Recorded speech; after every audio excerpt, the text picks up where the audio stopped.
iniciamos a 12ª edição da Coluna do Nenê em áudio e vídeo. Pelos convidados, vocês vão pensar que eu estou puxando o saco de Novo Hamburgo, mas não é. É que essa é uma data especial, o mês é um mês especial, porque meus convidados de hoje pertencem a uma agência, a WTAG, que completa 20 anos. Então, como é uma data espetacular, e isso é raro no meio de comunicação, né? Eu resolvi fazer esse programa com eles, porque são merecedores desse crédito. Então eu vou começar, eu não apresento ninguém, é a minha memória. Eu vou começar pelo meu lado, que é o lado feminino, né? Que se apresente, diga quem é, e aí nós fazemos uma roda e depois a gente vai para as perguntas e bate-papo. Perfeito. Primeiro, agradecer o convite, Nenê. É um mês e uma data muito especial para a gente, de fato. Mas mais especial ainda é termos esse espaço aí para conversar contigo e contar um pouquinho da nossa história. Então, primeiramente, obrigada. Eu sou a Sara Feltz. Estou desde o início da WT, acho que Lucas, que foi o fundador, e ele é meu irmão, então temos o mesmo sobrenome. A sorte tua. E ele, que é o fundador, quando a WT deixou de ser uma urgência e passou a ser uma agência, foi com a minha entrada. Então, quando tinha mais ou menos 3 anos de empresa, eu entrei, e desde então somos aí, além de irmãos, super parceiros de trabalho. Bacana. Perfeito, então. Agradecer também, né? É uma honra. Eu lembro de ouvir do Nenê desde o primeiro semestre da faculdade, conhecer a entidade do mercado, né? Eu sou o Faberson, cheque, mas podem me chamar de Faber, é um nome artístico, tipo lápis de cor. Eu sou diretor de planejamento da agência e eu estou há 9 anos, mais ou menos, na agência. Fui funcionário por muito tempo e dentro de um projeto, né, de vesting, como chama, de trazer os talentos para ficar. Há 2 anos eu me tornei sócio da WTAG e estamos aí, né, juntos. Muito bom, né? Só complementando, a sorte da Sara também é de não ser parecida comigo, né? Então ela é bonita, então acho que acaba, né, funcionando. Acho que meu nome é Lucas Feltz, né? Eu sou então fundador da WTAG, e acho que esses 20 anos, né? Acho que esse é um mês muito especial pra gente, não só pelos 20 anos. Eu acho que a gente se preocupa muito mais, a gente aprende com o passado, vive o presente e pensa muito no futuro. Então acho que aqui a gente está sempre pensando como vão ser os próximos 20 anos, do que saudar os 20 que passaram. Então, mas nesses 20 anos, como o Fábio falou, acho que a entidade Nenê esteve presente no mercado publicitário durante esse tempo todo, né, principalmente no Rio Grande do Sul, e nós somos, querendo ou não, né, a evolução, a gente viveu intensamente a evolução da comunicação nesses últimos 20 anos, né? Então, onde a gente começou, eu sempre falo que nós somos digital first na essência, porque nós começamos fazendo site, né? Então, quando a internet era mato... Eu fiz uma entrevista recente contigo. Exato. A história é maravilhosa, né? Desde o gurito já era... Exatamente, né? Então, autodidata, né? Aprendendo a fazer site, e hoje... Sabe, né, que uma das perguntas que eu não fiz para ti naquele momento da entrevista, depois me ocorreu quando eu vi toda aquela descrição que tu fez, como é que teus pais aceitaram isso? Na verdade, né, muito legal, o meu pai, minha mãe também, né, sempre foram muito incentivadores, né? Eu falo que o orgulho do nosso pai, né, era que ele comprou um computador Compaq, na época, como se fosse hoje 10 mil reais em 12 vezes que podia fazer, se eu não me engano, na Multisol, né? E ele disse que foi o melhor investimento da vida dele ter me dado um computador, né? E é legal porque... Qual era o segmento dele? Era representante de calçado, que aí eu acho que se mistura com a história da WTAG, porque o meu pai foi representante de calçados a vida inteira, o meu irmão é representante de calçados a vida inteira, até hoje, né? Meu outro irmão que já não está com a gente, mas ele também chegou a ser vendedor muito tempo, e na época, né, que eu comecei a aprender sozinho e a estudar e a fazer site, a trabalhar com informática lá com os 14, 15 anos, a única coisa que eu não queria era ser representante de calçado, porque eu achava as viagens, achava muito instável, né? E no fim acabei empreendendo. Então acho que na verdade se teve um investimento, né, deles, foi esse total apoio, e a gente está aí hoje porque a gente sempre teve, né, esse ambiente de realmente nos incentivar, né? Tudo bem, tu não queria ser representante de calçado, mas vocês queriam contas de calçado. Mas aí que vem a loucura, é que eu não gostaria de ser representante de calçado, mas nos nossos primeiros 10 anos, praticamente 75%, 80% dos nossos clientes eram marcas de calçado, né? Então acabou com que o calçado está na nossa história e continua até hoje, né? Exatamente, né? Deixa tu, eu, Sara, deixa eu contar uma curiosidade que eu acho muito legal e muito interessante, que eu tenho uma lembrança de quando nós éramos bem pequenos, que o meu pai nos levou para conhecer a agência ProTarget em Novo Hamburgo. Tempo do Clóvis ainda, não? Não, ela já era... Já era a Maria Helena. Já era, isso. E ele nos levou para conhecer a ProTarget. Hoje, né, a ProTarget, nosso concorrente, mas também parceiros, que a gente tem um relacionamento muito legal. E quem diria, né, nós muito pequenos hoje, estando aí no mercado junto com eles. Eles estavam em Hamburgo Velho, né? Na parte velha de Novo Hamburgo. Não, a gente foi... a casa da ProTarget. Mas na época que a gente foi logo que inaugurou a sede que eles estão até hoje, no prédio novo. Isso. E aquele universo, tudo muito diferente, mas Qual era a relação que o teu pai tinha com eles? O meu pai era... Pode falar. Representante da Via Marte. Isso. E eles atendiam a Via Marte, né? Aliás, essa conta eu acho que passou pelo mundo da comunicação de Novo Hamburgo, né? Sim. Né? A Via Marte foi uma conta que não teve fidelidade com ninguém. Toda vez que eu pergunto, e a Via Marte?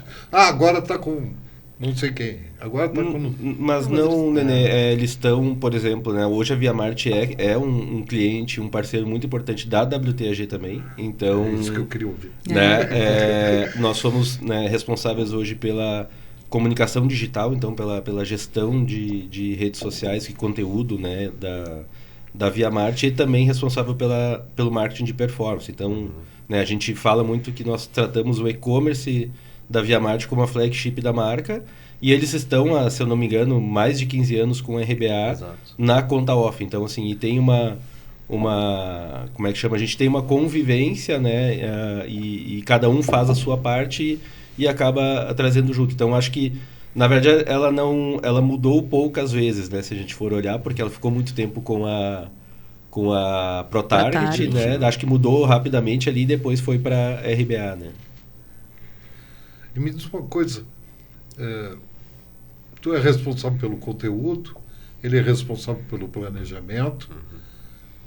Eu vi que a tendência da agência, e pelo que eu depreendo do Lucas, é de ser muito mais digital ou e-commerce do que off. É correto isso ou eu estou... Eu acredito que talvez, se eu me permite, acredito que talvez essa percepção tenha sido verdadeira até alguns anos atrás. Mas a agência, como o Lucas falou, essa mudança começou com o site, a gente acompanhou muito o mercado. E acho que recentemente, vamos usar uma linha do tempo aí de 5 anos, a gente se transformou em uma agência full, de fato, completa, mas sempre com esse olhar digital que vem primeiro, né? Isso que o Lucas falou de digital first, essa pegada da agência tende a ser muito com um olhar que começa no digital e conversa com todos os canais que tem essa dificuldade, né? On-off, se existe essa tendência foi uma tendência de novo, porque eu vejo, falar nos concorrentes, vocês não têm a Brivia, a agência da... Puxa, agora está me fugindo do nome. Digital. A Gamp, talvez. BRA. Não, a BRA, a Gamp. Né? São agências... A BRA é um braço da RBA, tudo bem, etc. Mas a Gamp e a Brivia foram agências que têm um modelo muito mais digital do que qualquer outra coisa. Né? E tem uma coisa que me impressiona, eu não sei se o Lucas e vocês vão me dizer se isso é verdadeiro ou não, que essas agências digitais se afastaram do mercado gaúcho. Na verdade, eu não diria as agências digital ou as agências, como eu vou explicar. Eu acho que primeiro, complementando o Faber, né, eu acho que hoje nós nos consideramos, né, uma agência completa, então uma agência, entre aspas, tradicional para o mundo de hoje, então vamos pensar assim, né, e a gente tem uma estratégia, isso é muito legal na nossa história, né, a gente estava te falando antes sobre a nossa nova sede em São Paulo. A gente completou 5 anos nesse ano também, agora em julho, que nós estamos em São Isso Paulo. É bacana, então já complementa isso, me né? diz quantos parceiros, o que é o conjunto. Exato, então acho que assim, só complementando, hoje nós somos uma agência tradicional, o nosso posicionamento, e eu acho que, retomando antes, te respondendo antes, a primeira pergunta de antes, eu acho que principalmente a Brivia, ela saiu um pouco, né? Mas ela tem uma entrega, ela está quase numa entrega de software do que uma entrega de comunicação pura, então acho que um pouco diferente pelo que eu entendo e respeito o trabalho e a história deles. E a Gamp eu vejo como uma agência, né, que saiu de Novo Hamburgo, mas ainda muito presente no mercado gaúcho, a gente respeita e admira muito o trabalho deles também. Mas a WTAG hoje está muito claro para a gente, acho que são duas coisas importantes. Né? O primeiro, quando a gente fala de performance, não é e-commerce, mas sim todas as nossas ações de comunicação, elas têm que ter algumas métricas muito bem definidas, que nós aprendemos trabalhando com e-commerce nesse tempo todo. Então, assim, mas hoje, se tu me perguntar, nós não temos nenhum cliente exclusivamente e-commerce, por exemplo. Né? E no Rio Grande do Sul, voltando, a gente tem um posicionamento e uma ambição de sermos a principal agência de comunicação do nosso cliente. Então, por exemplo, hoje na Unicred, que é um cliente muito importante nosso, nós somos a lead agency, né, que é a agência responsável por toda a estratégia de comunicação, canais, mídia on, mídia off e assim por diante. Então, acho que, né, dentro disso a gente quer e cada vez mais conquistar contas, né, e manter as que a gente tem, que são muito importantes. E, por outro lado, em São Paulo, a gente vem fazendo um trabalho, até pelo tamanho do mercado e a nossa ideia de ir para São Paulo foi muito pelo conhecimento, pela capacidade e algumas... Como a gente já era especialista 10 anos atrás, começou a surgir demandas em São Paulo e, inclusive, um dos nossos clientes nos deu provocou para estar lá em função da nossa capacidade de entrega, que eu acho que é muito legal do gaúcho em si, né? A gente vê muito gaúcho hoje em São Paulo se destacando na área de comunicação. Mas em São Paulo, a nossa característica é de ser especialista com grandes marcas. Então, por exemplo, na Unilever, a gente tem inúmeros projetos com inúmeras marcas. Por exemplo... Como é que vocês chegaram lá, hein? É muito legal essa história, porque nós montamos... A gente está nesses 20 anos, a gente trabalhou muito, a gente tem alguma sorte, a gente tem que ter também, né? Porque a gente treinou bastante para ter sorte, né? Sem isso não vai. Então, assim, quando a gente decidiu ir para São Paulo, né, a gente, dentro do nosso planejamento, a gente precisa ter uma estrutura em São Paulo. Não adianta o Lucas pegar o avião, ir para lá, vender. Sempre os novos negócios acabou, né, nessa história toda, sempre eu acabei sendo o representante lá, vendendo, né? Mas a gente decidiu que a gente ia montar uma estrutura. Acabou sendo o pai. É igual, né? A veia de vendedor está aí, né? Exatamente, né? Então a gente acabou indo e dentro do nosso planejamento nós vamos investir X R$1.000, né? E vamos contratar a equipe local. Então, desde uma pessoa de novos negócios, atendimento, né, planejamento, algumas coisas assim, para prospectar. Gauchinhos, né? Paulistas ou tudo paulista, porque estudava lá, aquela coisa toda. Relacionamento. Né? E a gente acabou, dentro das prospecções, a gente fechou alguns projetos interessantes. Lá por novembro, a gente fez uma prospecção na Unilever, bem prospecção mesmo, e na época, inclusive, né, foi no peito na raça? Foi através de um contato da Marina, que era uma pessoa que trabalhou com a gente, que abriu a porta e eu fui lá apresentar a WTAG. Passou um tempo, em janeiro de 2020, surgiu a oportunidade e uma concorrência para a conta que se chamava All Things Hair, que é o e-commerce de produtos de cabelo da Unilever, né, uma iniciativa que começou no Canadá, enfim, veio para o Brasil. E nós ganhamos a concorrência, então na época era atendida por uma grande agência de performance brasileira. Em fevereiro a gente começou a atender e em março veio a pandemia. E esse negócio cresceu absurdamente. Nós aproveitamos essa oportunidade e crescemos junto com o cliente. E desde lá a gente ainda atende, né, hoje virou tudo para cabelo. Então esse foi um case de brand performance que chegou no nosso modelo atual, onde a gente, por testes AB, né, de comunicação, seja de mensagem nas redes, de e-mail, de mídia, a gente provou que a brasileira entendia melhor a mensagem quando a gente chamava a Things Hair de tudo para cabelo. E nós conseguimos que o único lugar no mundo que a Unilever mudou a marca Things Hair foi no Brasil, em função dos resultados da nossa campanha, né? Então, dali, nós abrimos um selo de qualidade e hoje a gente aí, né, 55% do nosso faturamento hoje já vem de São Paulo, né? E é legal, e acho que isso é bacana de valorizar o Rio Grande do Sul, porque a nossa mão de obra é vice-versa, 80% da nossa mão de obra está aqui. Por isso a gente tem aquela sede grande, bonita e organizada, porque a gente acredita muito na entrega na nossa equipe e na capacidade, e por isso a gente, né, faz essa divisão. Eu acabo ficando... Quantos são? São 80, né? A gente recebeu uma mensagem ontem do nosso RH que a gente contratou o 80º profissional e estamos com 5 vagas em aberto, eu acho. No teu time tem, no da Sara tem, no time de mídia tem, né? E a gente chegou nesse número que para nós são 80 talentos, né, multiplicando a nossa vontade de aprender e de Como é que é a crescer, participação né? de vocês nesse mercado nacional? Tua e do Fábio? Deixa eu só fazer um adendo aqui, que além de nós 3 sócios, a gente tem um quarto sócio, Isso. que é o Eduardo, o Dudu Rodrigues, que inclusive está em São Paulo, então tá com algumas agendas lá e alguns trabalhos lá, então só deixar aqui um beijo. Isso. Ele ia adorar muito estar aqui, Que legal. mas quem sabe numa próxima ele Vamos esteja mencionar, aqui. Tem que mencionar. Tem que mencionar. O Dudu é uma grande... Quanto tempo ele está com vocês? 10 anos. Mesmo 10 anos, 10 né? anos, é. Ele é um pilar bem forte aí nessa nossa Quem que ele é? estrutura. Ele é diretor de criação. Tá aí, Dudu, tá feita homenagem para ti. Isso. Ele vai adorar.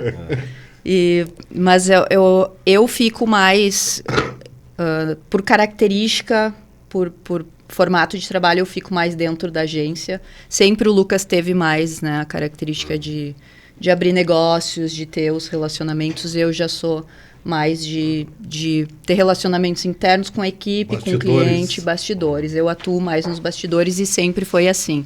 Inclusive, quando eu vim quando a gente abriu a agência, era justamente porque o Lucas precisava atender alguns clientes fora, até trabalhar dentro de uma Isso. marca, e aí disse, preciso de alguém no escritório. E aí foi a oportunidade que eu vim trabalhar com ele. E eu acabo atuando mais dentro do Com isso, tu escritório. foi fazer faculdade de comunicação. Foi tudo meio junto. Nós já gostávamos disso, né? De desenvolver. Tu também Aham, era? já. Tu também era louquinha que nem ele? E eu comecei, na verdade, na criação, né? Como diretora é? de arte. Legal. Fazia mais a parte criativa de direção de arte. Gostava muito de brincar nos softwares também, aí, tu assim sente como saudades, ele. não? Sinto saudade, gosto muito. Gosto de acompanhar, acabo me metendo bastante. mete? Aham. Inclusive, pegando o gancho, acho que é uma característica nossa também. Nós temos os papéis, cada um, os 4, mas é uma característica nossa ser muito fluido. Então, o diretor de planejamento só faz isso, o diretor de conteúdo só faz isso. Então, tende a ser uma divisão meio natural de clientes em que cada um lidera, fala de redação, fala de planejamento, avalia a direção de arte. Então, Tu participa de São Paulo também? participo. Não, claro que 100% ativamente como o Lucas faz. Eu acabo transitando por todos os clientes praticamente da agência, junto com o time de planejamento. E eu tenho uma característica que eu acho que combina com a Sara, que é essa visão mais de bastidor e construção ali, né? Então, Quantos clientes são hoje? Hoje a gente tem em torno de 15 clientes, né, e 20 marcas, né, então, porque a gente acaba atendendo, né, grupos e tudo. E o que a gente tem conseguido, que para a gente é muito legal, é uma diversificação de segmentos, né? Então a gente tem conseguido atuar em frentes diferentes, né? E eu acho que, complementando, né, o que a Sara e o Fábio falaram, acho que muito assim, eu brinco que os 3 são um pilar muito importante da WTAG, porque eles entregam tudo que eu prometo, né? E cada vez mais eu posso prometer mas porque cada vez mais o time está entregando melhor e mais, né? Me diz uma coisa, essa característica de Novo Hamburgo, voltando ao assunto de ter 6, 7 agências que são altamente presenciais no mercado, por que se dá isso aí? Acredito, né, um pouco pela diversificação da economia de Novo Hamburgo. Novo Hamburgo é um centro regional, né, do Vale dos Sinos, vamos pensar assim. E querendo ou não, o próprio mercado calçadista, né, eu acho que não digo que hoje o mercado de moda ele migrou, né, das revistas, da TV fechada para a rede social e para os influenciadores, pensando numa lógica, né, de investimento, mas por muito tempo, né, e hoje ainda são bons anunciantes, e isso valorizou o mercado. Então, né, tiveram já há um bom tempo... Mas o mercado local em si, eu não sei, eu percebo isso, que ele não é tão forte assim. Não, mas como vocês fazem e acontece, entende? Por exemplo, eu vejo um grupo que luta muito lá, que é uma bandeira, que é um grupo de sinos, né? Que tem uma força... Eu diria assim, sem medo de errar, que é o terceiro maior grupo de comunicação do Rio Grande do Sul, né? E não tem essa, né, essa força que vocês têm como agências, entende? De respeitabilidade em São Paulo, de respeitabilidade no Rio e tal, em Brasília mesmo. Então, eu não sei o que acontece com esse mercado do Vale, que em alguns momentos ele me parece pobre. Eu acho que assim, né, falando e pensando, eu acho que tem uma característica, e eu acho que isso a pandemia ajudou, que diminuiu as distâncias, né? Então, acho que nos anos 2000, 2010, Novo Hamburgo era muito longe de Porto Alegre, né? E se a gente olhar uma característica de Porto Alegre, o mercado, os anunciantes, então, eles também não estão em Porto Alegre, a sua grande maioria dos principais anunciantes, mas vinham em agências em Porto Alegre. Hoje, eles podem ir a Novo Hamburgo, eles podem ir, né, para a Serra, que tem algumas agências que estão crescendo também, né, e acabou diminuindo um pouco essa distância, né, e acabou fomentando um mercado, né. Sabe que eu não tenho medo de... O que tu está dizendo é absoluto. Eu não tenho medo de dizer que hoje, entre Serra e Vale, está o PIB da comunicação, cara. Porque Porto Alegre, se eu fizer as contas, não preenche duas mãos. Eu acho que Porto Alegre que a gente tem que sempre respeitar, e tem né, grandes marcas e pessoas eu acho que já foi respeitado. E profissionais. Mas se nós contarmos essas 5, 6 que eu estou falando de portais, de RBA, né, vocês, Brívia, né, em Novo Hamburgo, se eu contar Batuca, se eu contar não sei o que, então não serve, eu não tenho medo de errar, de que o PIB está com vocês. Que bom, se for o caso. Por quê? Porque Porto Alegre não é a mesma. Porto Alegre não é a mesma. Talvez a força da comunicação em termos de veículos esteja em Porto Alegre. Isso sim. Né? Até porque o interior não conseguiu ter uma TV, o interior, entre aspas, a grande Porto Alegre, não conseguiu ter uma TV, não conseguiu ter uma grande rádio de penetração, né? News e entretenimento e tal, enquanto que Porto Alegre sabe fazer isso muito bem. Né? A RBS hoje é considerada a terceira maior força em comunicação desse país. Né? Embora esteja muita gente que torce para que ela quebre, né? Que eu não sei porquê. Né? Mas, então, isso me dá uma visão de que vocês são a bola da vez. São os caras que estão fazendo. Né? Primeiro, obrigado. Eu acho que a gente gosta de sentir, acho que a gente está sentindo esse movimento, de maneira geral, a gente está buscando isso, né? Mas, se eu puder complementar ou até contrapor um pouco, eu acho que talvez a gente não está vendo a forma final, talvez, de Porto Alegre, do mercado gaúcho. Acho que está tendo uma boa transformação de players subindo, players descendo, né?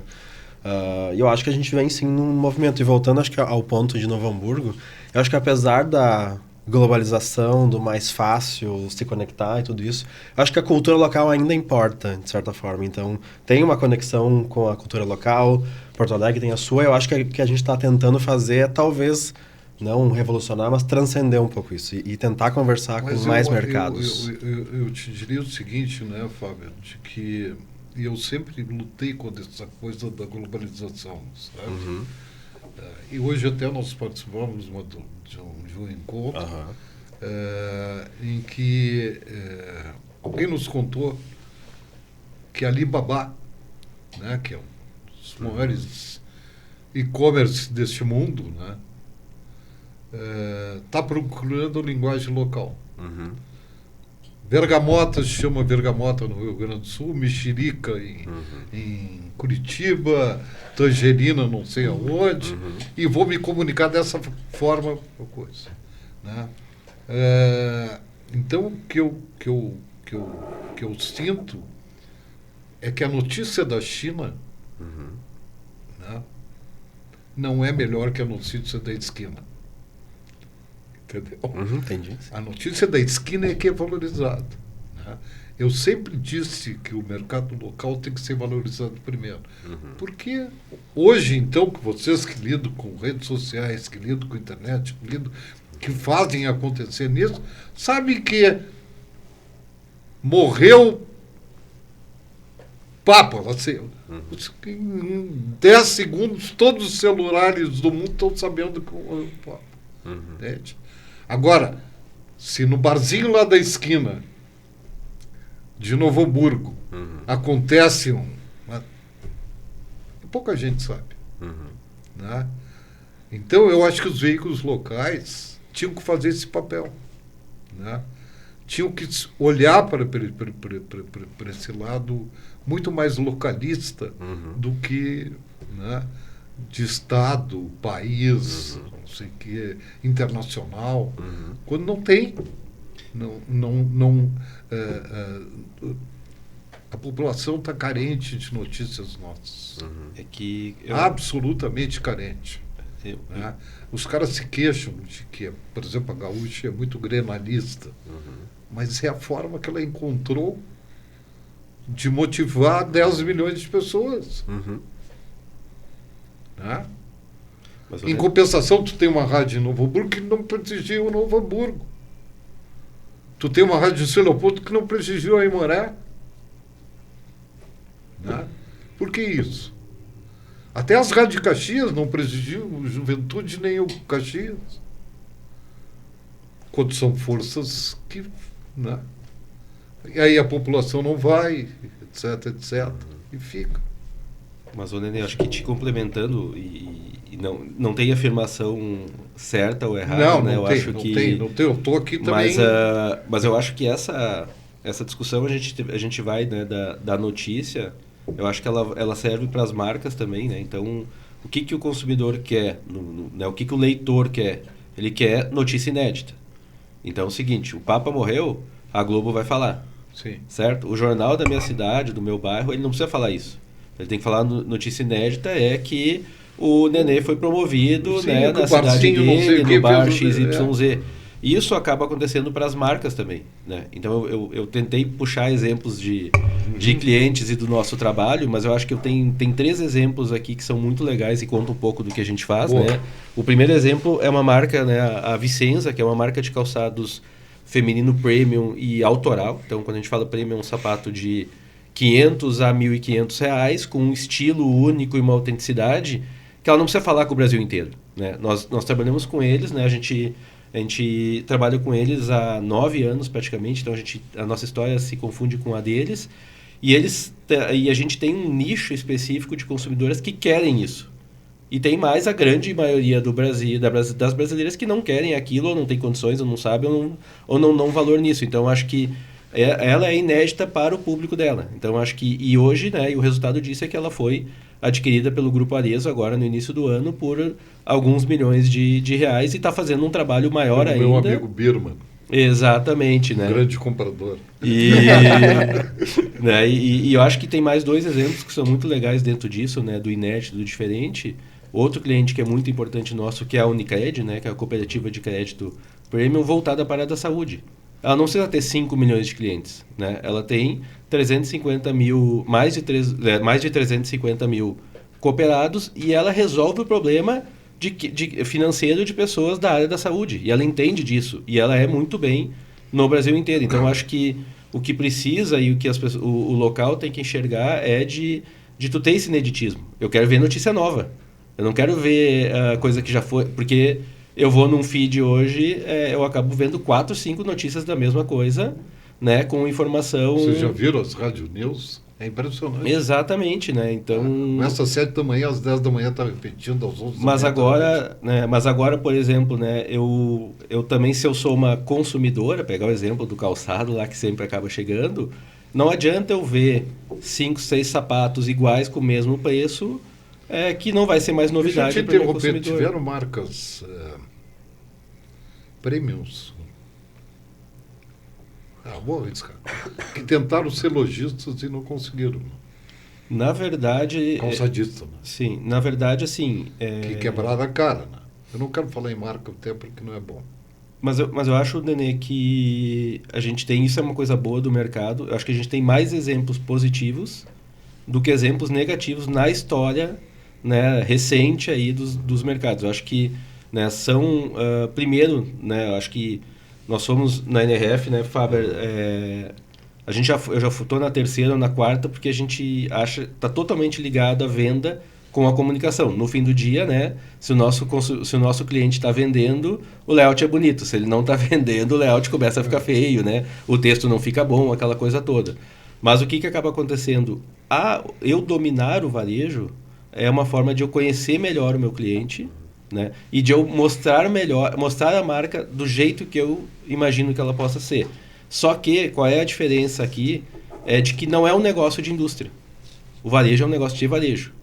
Então, assim, por que Arezzo que é o case, né, de mais bem sucedido hoje de varejo de moda no Brasil, junto com a Soma, junto com alguns outros grupos aí, é de que eles são uma empresa de varejo. Que sabem muito bem, entendem de produto. Entendeu? Soma que comprou a Paquetá, Não, o grupo Soma... Não, o Oscar. Oscar, exato. Mas que é um varejista, né? Então, assim, ele é muito bom em varejo, né? E ele não produz. Então, acho que este ponto é um ponto importante. Mas é um movimento que vai acontecer em algum momento, né? De não ter mais... O varejo vai virar marca e a indústria vai virar varejo também. Né? Só que são negócios diferentes. É que nem hoje, por exemplo... entrar no e-commerce. Na verdade, quem não entrou está atrasado, já passou. Mas quando entra no e-commerce tem que entender que é um outro negócio, né? Então, acho que é aí que está. Mas eu vejo assim, a gente conhece bastante, que bom que tem mais casos bem-sucedidos do que mal-sucedidos nessa história, né? E o que tu acha, Fábio? Eu concordo com o Lucas, eu acho que também é uma questão de... Sei que tu ia discordar. Não, eu vou primeiro a gente concorda, depois a gente discorda um pouco. Eu acho que também é um enquadramento e uma visão do que é um sucesso, necessariamente para isso. Por exemplo, a gente sabe em termos de e-commerce que a representatividade do e-commerce para uma marca calçadista não vai salvar o negócio hoje. Ela não é esse papel. Tanto que a gente falou de clientes ou referências que têm um papel de construção de marca, de vender, é claro. E eu acho que o varejo físico também tem isso para uma marca. É sobre aprender, é sobre construir marca e também, obviamente, conseguir, né, vender. Mas tem, acho que, um composto de coisas que complementa e até ajuda o representante a vender. Ajuda o próprio multimarca a enxergar a marca de forma diferente. Então, acho que é talvez delicado o que é sucesso ou não nesse caso, sabe? Que conteúdo faz, Sara? Como? O que o conteúdo faz? O conteúdo, o que o conteúdo faz? O conteúdo, dentro da agência, ele participa de todas as etapas, né? A ideia... O que quer dizer isso? Não, as ideias nascem também no conteúdo. A gente trabalha muito com planejamento também. Quando o louquinho do Lucas chega e diz assim, o cliente, o que tu diz para ele? Bora lá, vamos lá. Não, o primeiro passo eu acho que é sempre entender a marca, construir as personas dela, entender como ela vai se comunicar. em todos esses canais. Isso tudo faz muito Isso parte é tu que do... faz? É a minha equipe, junto com a equipe do Faberson, né? Hoje eu tenho 17 redatores dentro da minha equipe. Hã? 17 redatores. Só aqui? Sim. Aham, é. Na verdade, tem dois Em São Paulo. em São Paulo, o restante aqui, são 15 aqui. E aí, dentro da redação mesmo, dentro do conteúdo, eu tenho profissionais que são redatores, mas que têm características muito diferentes. A redação hoje ela está muito ampla, né? Então eu tenho... Tu tem o Bootsman, não? O quê? Tu tem o controle de texto, tu tem o controle de redação, Eu não consigo acompanhar Pois é. o tempo inteiro, né? A gente acaba olhando mais para os planos maiores, para a parte mais Tu tem inicial uma e ouvidoria final. dentro disso, Não. desse contexto? Não. Mas só complementando, e aí a É o gente... teu feeling que diz. Sim. E o resultado, né? A gente Pois consegue medir muito com o digital, né? Então a gente consegue testar, a gente consegue mudar.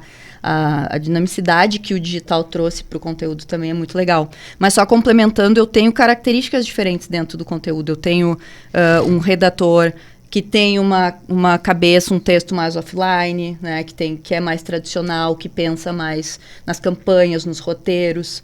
Eu tenho a pessoa que é muito, muito boa em roteiro de vídeo, em roteiro de podcast, em roteiros de forma geral. Eu tenho social media, eu tenho aquela pessoa que vive na rede social, que respira a rede social, que está sempre trazendo ideias.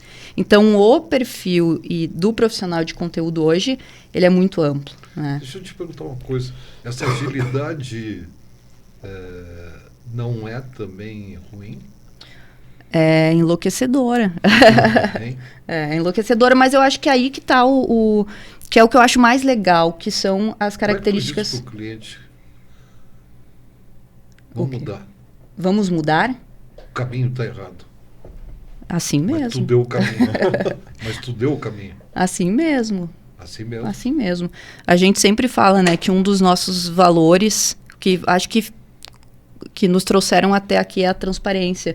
Já aconteceu de entrar post do cliente na conta errada, já aconteceu, mas a gente é humano, acontece. O que a gente trabalha é criando processos para que isso não aconteça. Mas uma hora vai acontecer. E aí a gente é transparente, a gente diz, não deu certo.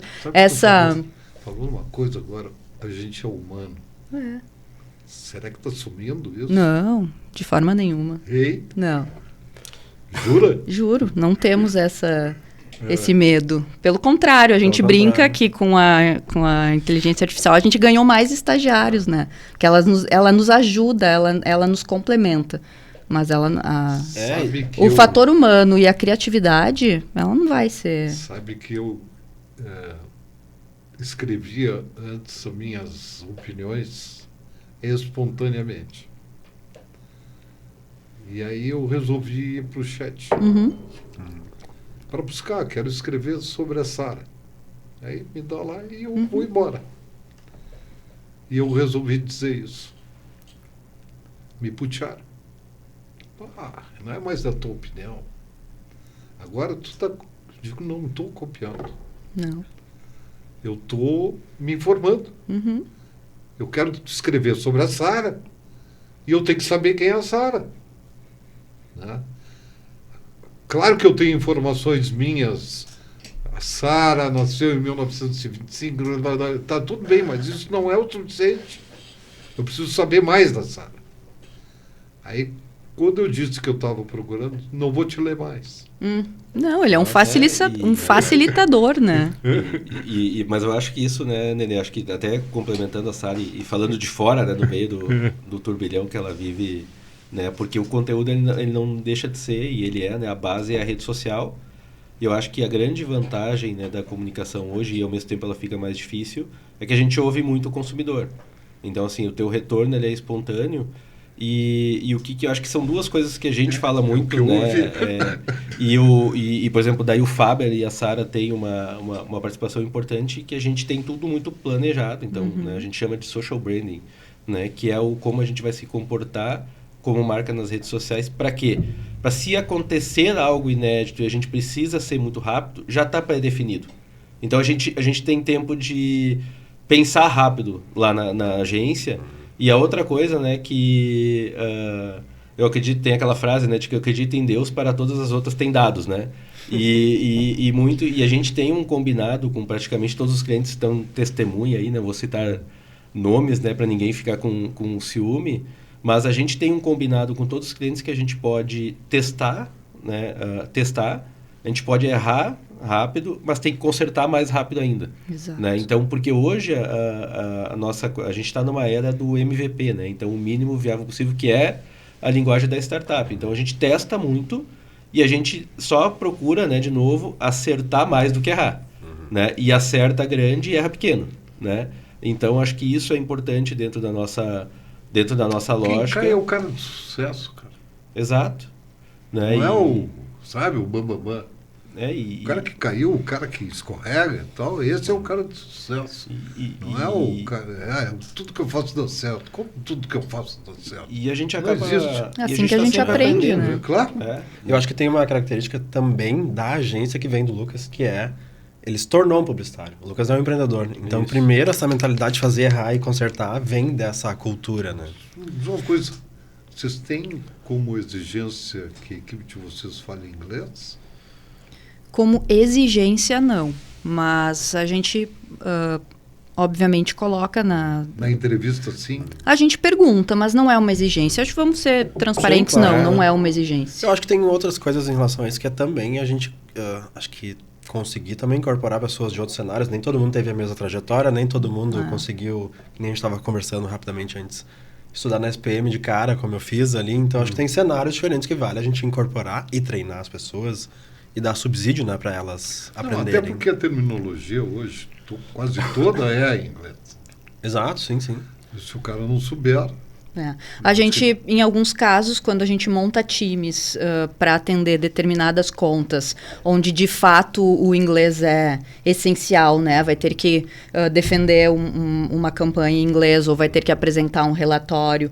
Aí, claro, esse time vai ter que ser formado por pessoas que falam inglês. Né? Agora, quando não existe essa exigência, a gente também não exige. Né? Mas a gente tem, né, o nosso... eu gosto de falar e inclusive nos orgulha que o nosso propósito é construir o futuro das marcas e pessoas através de brand e performance. Né? E a gente quer ajudar, né? E querendo ou não, assim, se uma pessoa que começou a trabalhar com a gente, se ela puder praticar o inglês, se ela puder trabalhar no dia a dia dela, né? A gente incentiva muito, né, a fazer curso, a gente incentiva muito a aprender, querendo ou não, né, se tu pega um cliente... Tu paga isso, né, Lucas? a gente não tem uma regra formal, assim, bem, a gente acaba avaliando sempre, mas a gente ajuda e incentiva muito, né, o aprendizado do nosso time, né? Porque tem muita gente que pensa, eu não vou preparar a Sara porque ela vai aprender e daqui meio-dia ela vai me dar um pontapé. Não, acho que não é o nosso pensamento. As pessoas vão embora. É natural, depende do tempo que ela ficar, tem que ser bom, resumidamente. Mas falando nisso, Fábio, não acha que o turnover hoje está muito maior do que estava? Eu até acho que sim. A gente até estava avaliando um tempo. Eu tenho na minha cabeça a regra dos 3, assim. Para mim, 3 anos é um tempo mínimo para a construção de alguma coisa e ficar num lugar e construir. A gente até estava olhando uns dados de LinkedIn, olhando as outras agências, né? A média 1 ano e meio no máximo ali. Eu não sei se é mais, porque eu tenho a impressão que desde que eu comecei, talvez há uns 15 anos, é igual, assim, essa loucura de trocar de lugar para aprender, para aumentar de salário. Então eu diria que talvez nos últimos 15 anos eu acho que está igual ou parecido, talvez, né? E a gente tenta, né, remediar isso de alguma forma. A gente está com um turnover bem baixo. Hoje agora. É isso que eu ia dizer. Hoje a gente está com... Acho que está bem o baixo. O sentimento né? É de que está baixo. Me parece que a geração que está aí fideliza menos. Né? É que eu acho, Nenê, assim, tudo aqui são achismos e não tem nenhuma certeza, né? Mas eu acho que a geração Z e qualquer uma, ela tem que saber por que ela está lá.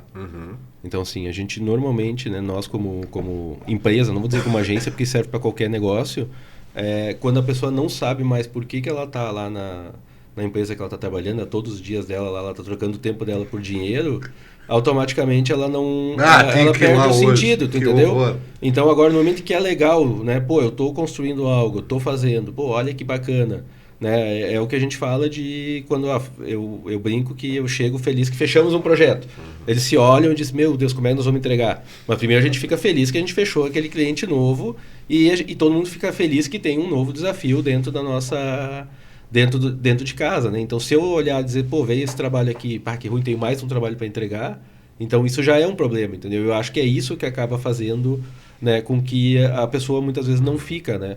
E tem também, eu acho, um ponto que eu não sei como resolver, ninguém sabe, se alguém souber, é que cada vez o jovem, né? A gente pode falar que é jovem, que eu já não sou mais jovem, é mais imediatista, né? Então, e os parâmetros de sucesso, eles estão muito... né? Por isso que a gente fala, né, quando fala lá no início, não consegui te falar na hora, né? Eu acho que a gente está longe de ter chego, por exemplo, ser a bola da vez. Acho que a gente está cada vez aprendendo mais e trilhando um caminho para ficar melhor, só a gente não sabe onde a gente vai parar. Então, acho que isso é legal, mas a gente sabe onde a gente quer ir. Diante desses argumentos dele, hein? O quê? Diante desses argumentos dele que são... eu vou colocar vocês dois agora num bico. Vixe. Ele entrou num ano sabático. Como fica a WT? Nossa, o pior de tudo, eu tava pensando ontem nisso. Eu pensando, a gente tem que cuidar da saúde do Lucas, meu Deus. Eu acho que hoje, em termos de operação, eu acho que a gente não sentiria, de forma geral. Acho que a gente, os processos, tudo que a gente falou, mas eu acho que é essencial, pra mim é claro, o papel comercial do Lucas, abrir as portas. O Lucas tem uma visão meio... que eu confesso que quando eu entrei na agência, eu até postei sobre os 20 anos, que é uma visão meio obsessiva do sonhar grande. Às vezes ele inventa uma coisa, tá, vamos lá, Lucas, vamos ver no que dá isso, e faz sentido e abre uma porta gigantesca. Acho que talvez seria esse o momento que a gente teria que... E tu, mano? A gente teria mais tempo para entregar tudo que ele vendeu, mas não ia vender nada, né? Ia ficar só entregando o que ele vendeu esse ano. Acho que é por aí, né? Mas manter é ótimo. Brincadeira. Né? Não, eu acho que é isso, né? O processo e o time hoje está um time muito forte, né? Acho que entregaria de verdade tudo que ele vendeu e prometeu. Mas, sem dúvida, assim... Não abriríamos tantas outras oportunidades, porque esse é o grande tesão, ou que move o Lucas mesmo, esses novos negócios. Ele não para. Ele não para. Eu só vou complementar, eu acho que no meu período sabático eu ia no sábado, no domingo, eu ia no WhatsApp mandar uns WhatsApp escondidos ali para resolver, mas eu acho que... Eu tenho certeza disso. Sim, o teu beach tênis e o teu... Não, é pádel, beach tênis, o pádel e a corrida, ela tem também, dá tempo também. Dá tempo. Mas eu acho que... Como é que tu faz isso nas tuas viagens? Eu corro daí. Eu levo o tênis, a camiseta e a... Pega a Alameda Santos lá e sai correndo. Vamos embora, vamos para Ibirapuera, para Paulista. E foi isso que consegui também... Me ajuda bastante também, né? Para extravasar um pouco a adrenalina do dia a dia. Mas em São Paulo sem nada na mão, né? Nem a chave do quarto, né? Não, mas é bom ter 1,90 m para alguma coisa serve, né? Não, esse rapaz tem uma energia invejável. A Sara, a gente estava em São Paulo agora, semana passada, junto. Nós 4 fomos em função do escritório novo e daí eu brincava que eu acordava nessa área, daí de manhã cedo ia correr, voltava, a Sara estava levantando, ela vinha antes, eu voltava da reunião e ainda respondia os e-mails e ia dormir, né? Mas eu acho, né, só... Vocês têm uma base caseira lá em São Paulo? Não, a gente tem hotel que é pra gente... a gente faz conta, É hotel, a gente tem um convênio com uma bandeira de... Mas em breve teremos, mas né? teremos, né, uma base, tá ficando pronta também. Ué, né? Legal. Um apartamento, enfim. Mas eu acho, respondendo então por uma questão de talvez... Eu também penso nisso, né? E vou mandar um beijo pra Ângela, então, né, minha esposa, porque ela me apoia, né, nessa loucura, né? A Sara é testemunha, né? E o Faber também. Mas eu ia te perguntar como é que ela te aguenta. E é que ela não me aguenta se eu fico muito em casa, entendeu? Então, é por isso que ele viaja uma semana sim, outra não, só por isso. Uma semana não. Mas a gente conversa às vezes, né, não só sobre a saúde, mas e se porventura não for fazer o sabático, se acontecer alguma coisa, né? Mas eu acho que a WTG hoje sem o Lucas, ela talvez um pouco da energia, um pouquinho, não muito, né, mas um pouquinho. Mas hoje ela criou uma cultura e uma reputação já de que ela consegue andar sozinha. Né? E sempre quando me perguntam, né, eu tenho 2 filhos, um de 11, que botou aparelho hoje, mandei a foto pra Dinda, pra Sara, né, e me mandou tu um é áudio. Dinda? Sou dos dois. Né? E o mais novo Dos tem dois, 6. Porque senão não dá briga, ciúme. né? Mas eu digo que, né, o teu filho vai trabalhar na agência, a gente não sabe e não é uma coisa que a gente está construindo a WTAG para ela se perpetuar, não necessariamente com o meu filho, com a minha irmã, com os filhos deles, enfim, mas sim seja uma marca que ela continue ao longo do tempo, Então, mas me com diz pessoas aí, novas. O que é os próximos 20? Eu não sei, né? Eu sei que os próximos 10, até 2030 a gente tem o planejamento já, né, desenhado. A gente tem uma característica de pensar em longo prazo, então tudo que a gente está fazendo hoje, a gente está procurando plantar para colher amanhã. Né? Acho que dentro disso a gente tem, né, um espaço muito grande para crescer no Rio Grande do Sul como agência 360, então acho que aí tem muitas boas marcas, tem muitos, né, anunciantes. Eu acho que a gente tem espaço para crescer a nível Brasil, tanto nas nossas contas que a gente já tem, como nas novas. Tem um caso aqui, a gente fala muito, né, isso dá para falar, a gente não dava tanta importância para a mídia, né, mas a gente acha importante e relevante a veiculação de mídia até para sempre e-mails e tudo. Né? Eu incomodo a Larissa, vou começar a incomodar mais, né? Isso. Né? E eu acho que tem um papel, né, para os próximos anos também de prêmio também, né, e reconhecimento. Eu acho que a gente trabalhou 20 anos preparando uma base, né, e uma base sólida de entrega, cuidando muito de dentro de casa também. Né? E eu acho que então os próximos 10... Né, a saúde financeira é legal. Isso, graças a Deus. Não dá para falar muito, né, mas... Não, só... Não, eu também, bem, né? Até ontem, ou esses dias, se falava do que ainda representa o mercado publicitário, que a primeira coisa é o carro da moda, a segunda é a roupa da moda, a terceira é não sei o que e tal, e que isso está sumindo aos poucos. Né? E isto foi um dos fatores... E aí vamos ver se vocês concordam comigo. Nessas mudanças de 20 anos que vocês estão, que vocês enfrentaram várias. Né? Uhum. Né? Várias mesmo. Né? Porque nessas mudanças nós tivemos o comportamento sendo modificado a cada dia que passa. Nós tivemos... por exemplo, a mudança fundamental na comissão de agência. Uhum. Quando o SEMP disse, a partir de agora, fatura tudo pelo líquido contra o cliente, né?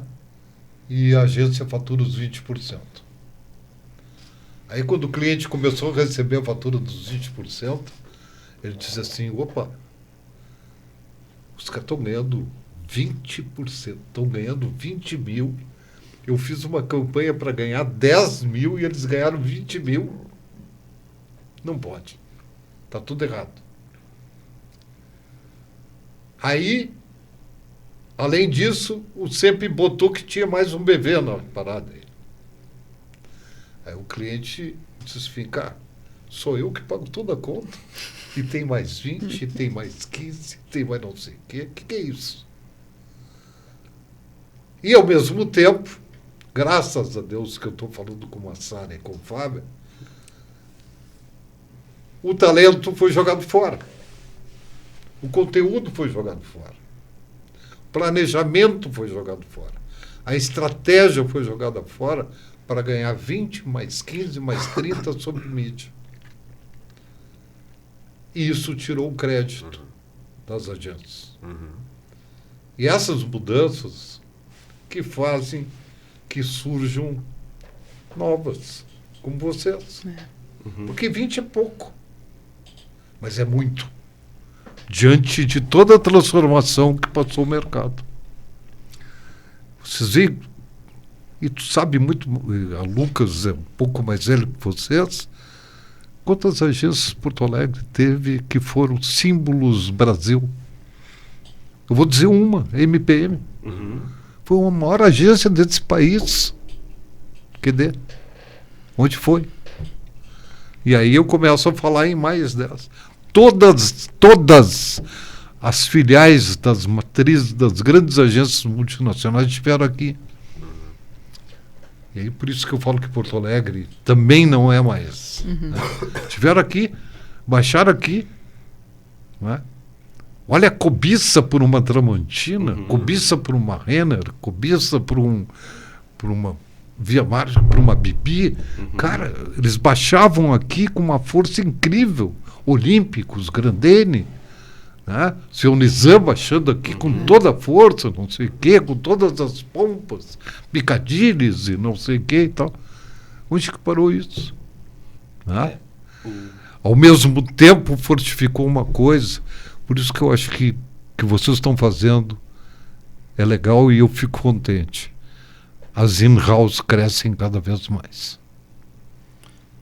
Mas eu acho, Nenê, te complementar, acho que a tua pergunta ela e a realidade do mercado até hoje, mas eu acho que em primeiro lugar, acho que qualquer um, né, que tenha ou que administre uma agência tem que entender que ela é uma prestadora de serviço, né? E ela precisa ser remunerada pelo serviço e pelo valor que ela presta para aquele cliente, né? Seja uma marca, uma empresa, aquela coisa toda. Então, se era os 20%, se é o BV, se é cobrado um FII e se não se cobra comissão, o que eu acho que qual é a matemática principal? E eu acho que, olhando do lado do anunciante, né, olhando do lado do cliente, ele passou talvez 20 anos não sabendo que pagava 20%, Exatamente. pagando o FII, isso. E daí ele olha e diz, pô, eu fui roubado. É né? isso aí. Agora, É no isso. momento em que eu chego e digo pro meu cliente... Cacete o que tu tá dizendo, né? cara. Graças a Deus que alguém tá dizendo. Então, assim, e o outro ponto como a gente faz, né? E a briga a gente está gerando valor para o nosso cliente, a gente está gerando. Ele está feliz pagando a conta, né? Todo mundo quer pagar menos e a gente quer cobrar mais. Essa é a lógica natural da vida e todo mundo vai fazer isso, que é a relação comercial. Mas agora, no momento em que a gente gera valor, e daí, quando a gente fala, né, que é brand mais performance, a gente viu isso na pandemia, a gente cresceu muito na pandemia, a gente cresceu em 2020 50% de faturamento de 2019 quanto a 2020, mudamos para a sede. As marcas que venderam muito online eram as marcas que estavam bem resolvidas com marca, com criatividade, com conteúdo, com rede social forte, com e-commerce cambaleando, mas tinha, né? Então, minimamente estruturado. Então, no fim do dia, a lógica é de que, e daí tem um outro ponto, a gente olha muito, a gente tem que olhar para o passado, de novo, como eu falei, para aprender, né, e não fazer no futuro. Vários dos exemplos que tu trouxe de outras agências é que talvez se apegaram no passado e na história de sucesso para levar aquilo como verdade. Por isso que não tem verdade hoje absoluta de nada. A gente, e acho que uma coisa que dá certo na WTAG também, me corrija se estiver errado, mas é que todo mundo pode discordar. Né? Então é aquela coisa, a gente pode... O Faber muitas vezes chegou a isso, tu tá louco, Lucas? Não é isso. A Sara, não faz assim, faz desse jeito, o Dudu, e a gente vai indo. Não, já ouvi disso. Né? Tô gostando deles. Né? Tô gostando deles. Não, Tu não é um ditador. Não tem como, né? Até porque não tem como entregar nada sozinho, né? Eles estão... Tô gostando deles. Mas eu acho que, então, assim, é esse Segurinha. Mas esse é o caminho, entendeu? Então não dá pra... E eu acho que é in-house, na verdade, assim, ninguém entende tão bem da marca como quem tá lá todo dia, né? Mas eu vou finalizar. Eu queria opinar sobre isso também, se for possível. Eu vou finalizar esse assunto dizendo o seguinte: eu acho que também as agências deixaram de falar com o CEO, com o dono. Aí apareceu o marketing. E o marketing, em vez de ficar fazendo junto, cooperando e estando junto, ele virou um obstáculo da agência.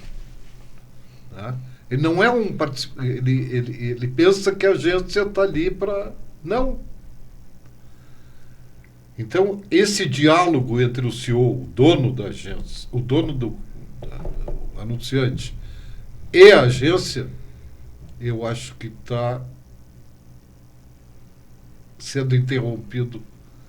Eu não tenho nada contra os caras de marketing, mas eu acho que eles estão fazendo um papel que não é correto. Olha... Não na sua maioria. Aham. Não na sua maioria. Até diria, tem clientes de vocês que tem 302 marketing, eu nunca entendi. Para que tantos? Para que tantos? Né? Mas tem. Eu acho, assim, não tem como falar da experiência do mercado, assim.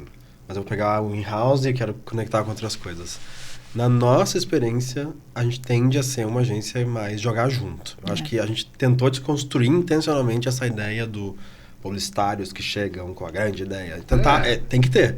Mas como é que a gente desconstrói isso?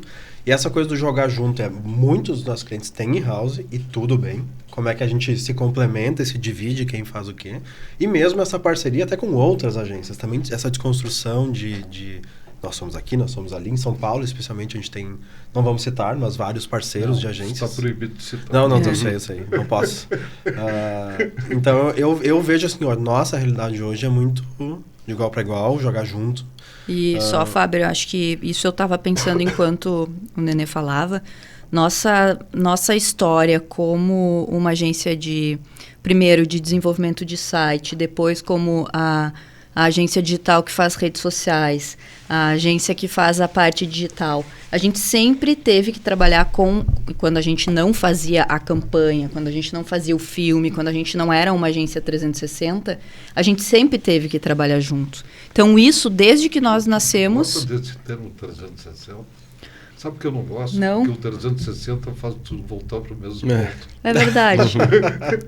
A gente fala, né, 360, agência full... É que a gente não gosta de falar agência de publicidade, entendeu? Agência tradicional, agência full, agência 360, mas enfim. Então, isso fez com que uma das nossas características sempre foi a flexibilidade. Então, para a gente hoje não é um problema trabalhar junto com o marketing. Pelo contrário, é construtivo, né? Então, acho que é muito da nossa característica. Não vai dizer que tem office de vez em quando. Claro que não, eu sei, tudo bem. Né? Mas eu acho que faz parte daquilo que tu está falando. Mas eu me sinto à vontade de falar. Com certeza. Sim. Né? E não quero até que vocês falem, porque não é bom. Né? Mas que existem markets que estão empatando, Sim. existem. Mas daí, né, Nenê, E que daí... estão fazendo um papel que é desconstrutivo, né, cara? Mas, ô Nenê, daí eu acho que assim, de novo, são seres humanos, assim como tem atendimento de agência que trava, tem mídia, tem veículo, tem produtor, entendeu? Produtora... Que chega lá na tua agência e diz, esse produto custa 2. Isso. Aí a Larissa se mata para vender por 2 e ele, não contente de esperar a Larissa, ele vai lá e oferece por 1. Isso. E aí a Larissa fica vendida. Né? Exato. Ou é chamada de, sim, né, sim, de tudo. Diz, sim. como assim, tu veio aqui, me ofereceu por 2. Aí o Joãozinho teve aqui e disse que era 1. Né? Então isso é um mercado que não prospera. Exato. Né? Que não vai adiante. Né? Então, e vocês não estão fazendo isso. Né? Chegou a me colocar, Nenê, quando começa a briga, eu estou fora. Isso. Isso. Eu penso no grande, eu penso no macro. A gente pensa na agenda, a gente pensa no macro e no resultado final. No micro a gente vai administrando, entendeu? Vai discutir R$1, R$2. E a questão não é o valor, né? Acho que a questão parar é o... aqui, vou Exato. conseguir o jogo. Isso. E etc. Então, meus queridos, eu vou ter que... Né? Infelizmente. Mas eu gostei muito. E Lucas, gostei mais da dupla. Eu sei, né? Cara, fiquei encantado com os dois, são verdadeiros, gente bacana, jovens. Né? É o Botox. É o Botox. E tu eu já conhecia, é impressionante, que tu não sabe, mas o mercado de Porto Alegre te respeita uma barbaridade. Muito obrigado, Nenê. Eu acho que... E na verdade, o que é o legal, né, na nossa... Eu chego nos clientes e eu aumento a expectativa deles. Mas quando eles conhecem a Sara, o Faber e o Dudu, eles surpreendem ainda mais a expectativa deles, né? Então, acho que isso que a gente procura fazer. Eu acho que o mercado, né, a gente trabalha aí para principalmente, não é questão só de ser respeitado, né? Eu acho que a gente tem que construir um legado e o nosso legado é de realmente construir algo que seja bacana, que seja grande e principalmente que os nossos clientes, né, nos respeitam, nossas marcas possam, né, a gente construir o futuro delas, né, junto com a gente. Deixa eu fazer uma brincadeira. No dia que eu fui na agência, eu não tinha almoçado. Foi um dia atribulado que eu saí e tal. Aí cheguei lá, tinha uns bolinhos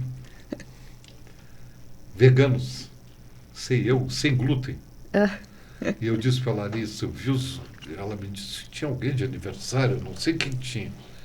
Ela me disse, eu disse, pô, Larissa, pelo amor de Deus, eu vi aqueles bolinhos ali, eu não almocei. Ela disse, é sem glúten. Eu digo, é tudo que eu preciso, porque eu não posso comer, eu sou diabético. A diabetes me... E ela ficou de me mandar a marca, porque estava sem marca, e eu quero comprar. E ela me disse que é fabricado em Novo Hamburgo. Diz que é uma padaria, uns caras de especialidade. Pelo amor de Deus, Tá. me deem isso. Vou lembrar. Porque eu quero... Cara, espetaculoso. Ó, podia maravilhoso. ter trazido. Se eu soubesse, podia ter trazido. Não, comi um pedaço e... Larissa, mais um pedacinho. Pois, pá, matou a fome e eu comi aquilo que eu podia comer. Né? Então, mas só que ela, não sei, ela está atribulada. Sim. E aí Não, pode né? deixar, lembraremos. Mas eu disse que a indústria, a coisa é de Novo Hamburgo, né? Eu não sei. Diz que é até pertinho de vocês lá. Não estou sabendo. Eu não sei, mas vou Mas já vamos descobrir. descobrir. Vamos descobrir. Então, gente, vamos fazer um brinde aos mais 20. Muito obrigado por tudo. Obrigada. Lucas. Obrigado. Isso aí, tamo junto.